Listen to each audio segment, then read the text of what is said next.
The flashing red and blue lights painted the dimly lit street as Officer Greg Larson pulled up to the sidewalk, his hand resting on his belt.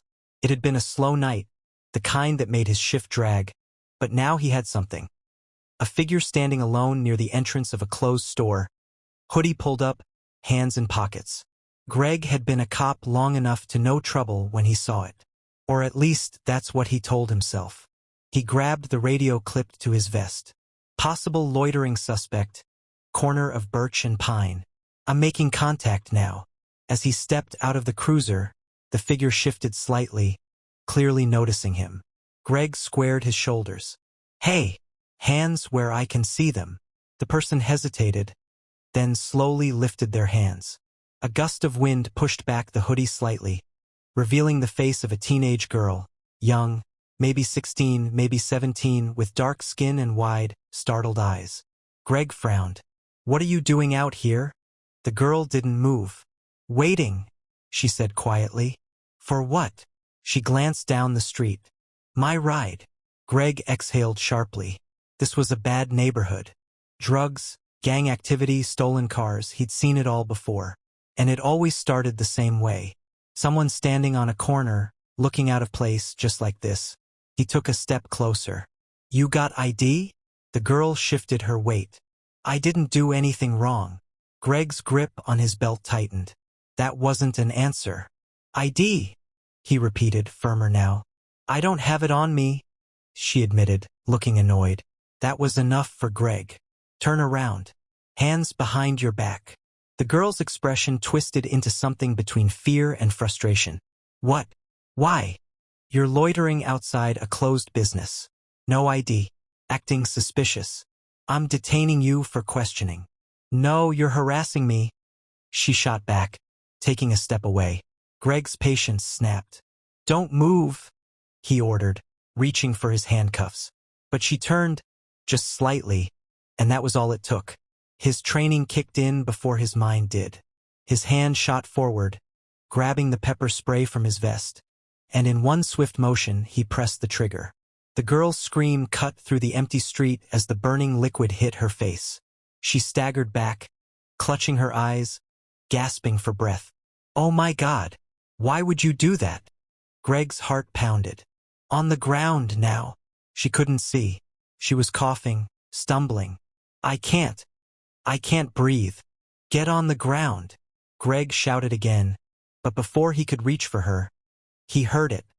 The deep, powerful rumble of an engine approaching. A sleek black SUV rounded the corner at a speed that sent his instincts into overdrive. It skidded to a stop inches from the curb. The driver's side door flew open, and a man stepped out. Tall, broad shoulders, a tailored black suit that screamed money and influence. His face was partially shadowed by the streetlights, but the moment his eyes locked onto the girl crumpled on the ground, Greg knew. He had just made a very, very big mistake. The man's voice was calm, but deadly. Get your hands off my daughter. Greg's pulse pounded in his ears. His grip on the pepper spray tightened as he watched the man step toward them. There was something about him, an air of authority that made Greg's instincts scream at him to back off. But he couldn't. Not now. Not after what just happened. The girl was still coughing, her hands clawing at her burning eyes. Dad? She choked out, her voice hoarse with pain. Dad? Greg barely had time to process it before the man was standing between them, towering over him. His suit was sharp, his posture rigid with control, but his eyes burned with something far more dangerous than anger. What the hell did you do to my daughter? The man demanded, his voice low and controlled, but laced with fury. Greg lifted a hand, trying to regain control of the situation. Sir, step back. She was acting suspicious, refused to provide ID, and resisted detainment. She's a kid waiting for a ride, the man barked. And you?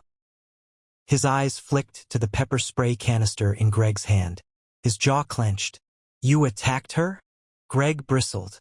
I followed protocol. Protocol? The man let out a sharp, humorless laugh. You saw a black teenager standing on a sidewalk and decided she was a threat.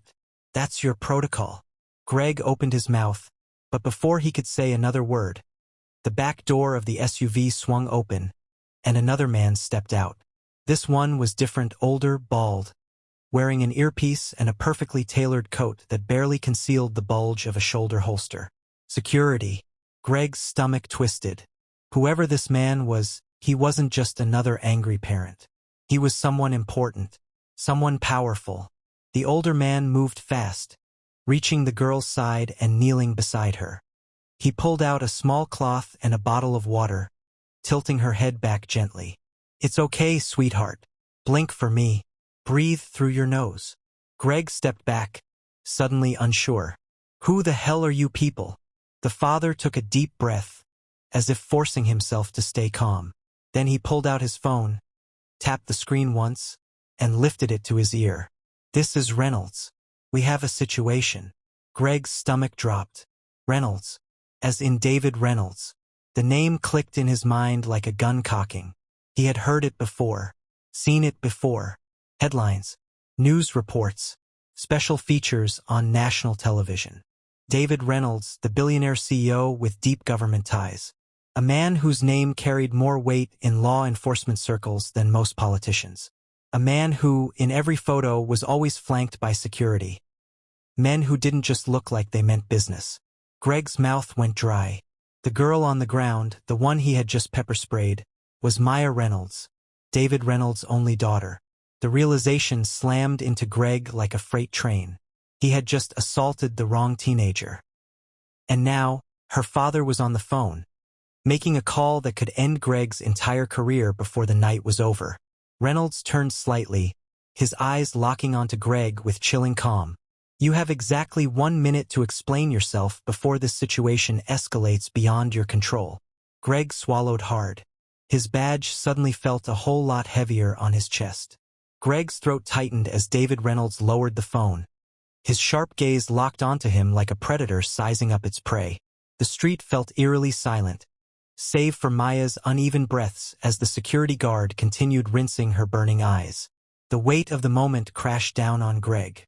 He had pepper-sprayed the daughter of David Reynolds, a man with enough power and influence to bury him with a single phone call. But he couldn't back down. Not completely. Greg straightened his posture, gripping his belt like it was the last thing keeping him steady. "Mr. Reynolds, I understand you're upset, but I was following standard procedure." Reynolds cut him off with a sharp glare. "Standard procedure?" His voice was quiet now, but somehow even more dangerous than before. "Tell me, Officer Larson, did your standard procedure involve using excessive force on a teenage girl who was doing absolutely nothing wrong?" Greg's mouth opened, but no words came out. Reynolds took a step forward, his presence suffocating. "Or maybe," he continued, "your real procedure is treating a black teenager like a criminal before she even gets a chance to speak." Greg flinched. That's exactly what this is," Reynolds snapped, his voice slicing through the night air. "You saw a young black girl standing alone, and instead of asking if she was okay, you assumed she was a threat. You didn't assess.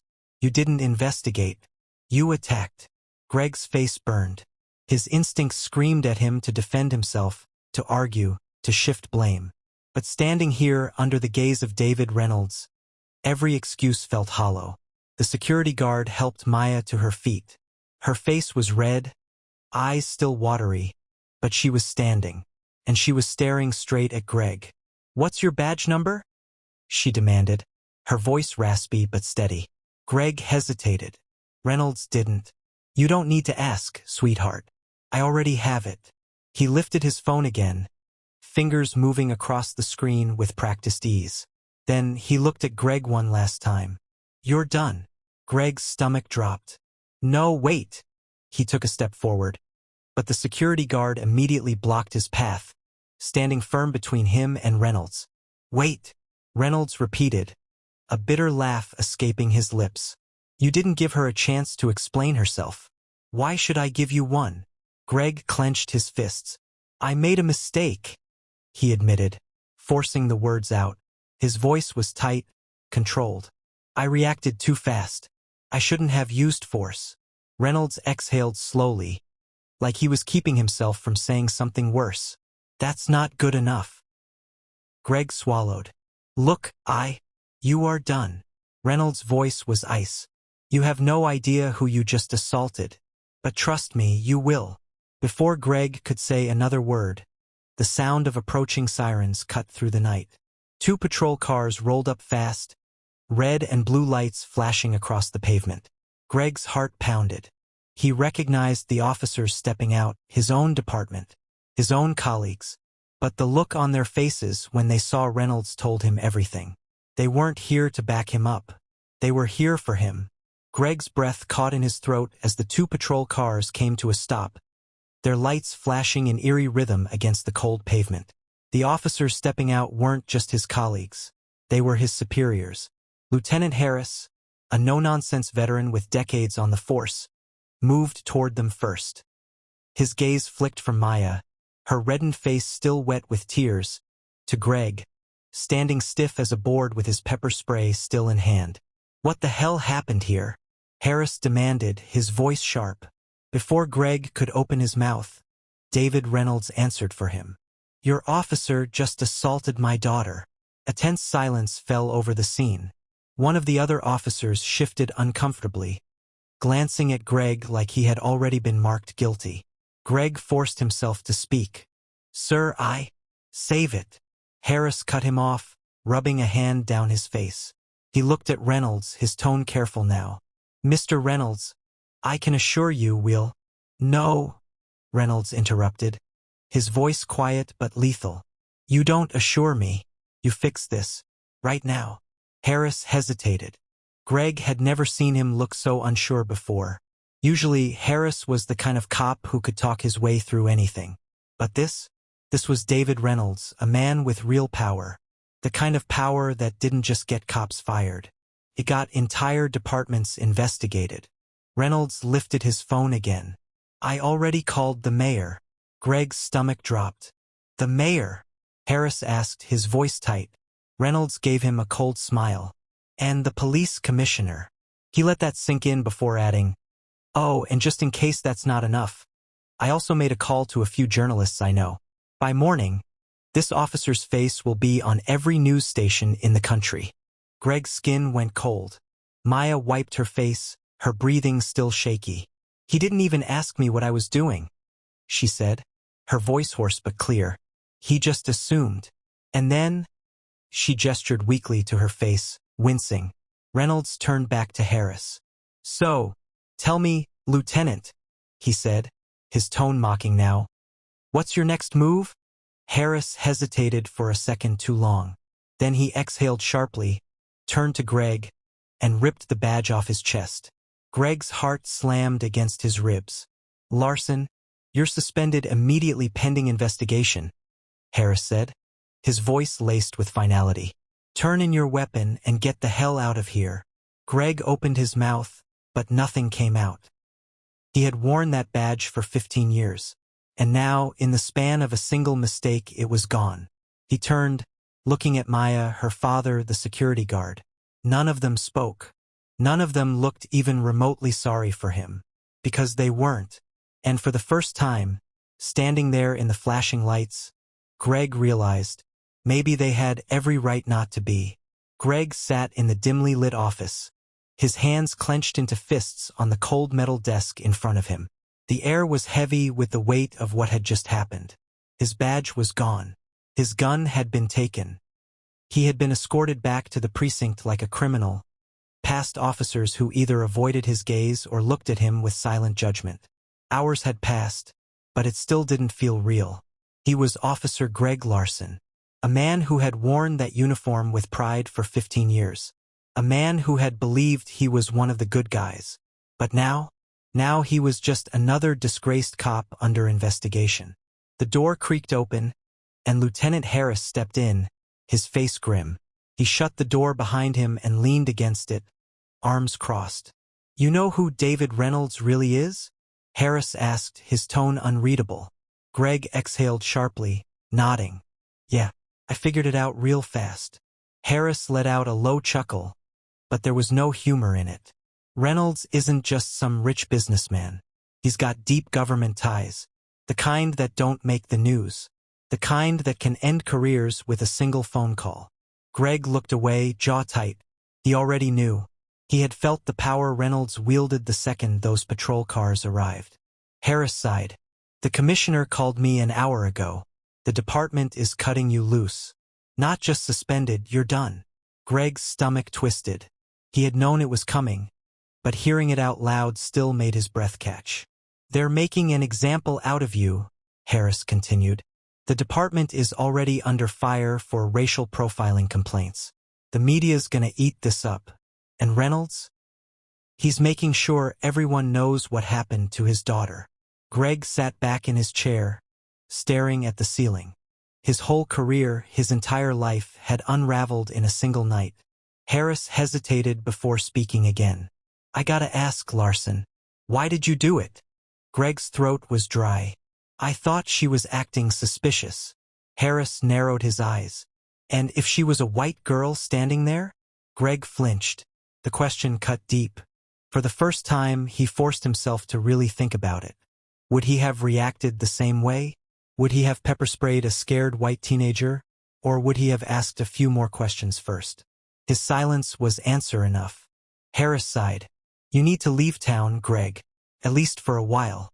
This is gonna get ugly. Greg nodded slowly. He had no choice. As he stood and walked toward the door, he paused. What happens now? Harris looked at him, expression unreadable. Reynolds will make sure this case doesn't just disappear. The department will issue a public apology. And you, he shook his head. You're gonna be the face of every corrupt cop story for the next year. Greg swallowed hard. He turned the handle and stepped out of the office, walking through the precinct one last time. Every eye was on him, some filled with pity, others with quiet relief. But none of them stopped him as he walked out the front doors and into the cold night air. His career was over. His reputation was ruined. And for the first time in his life, Greg Larson finally understood what it meant to be on the other side.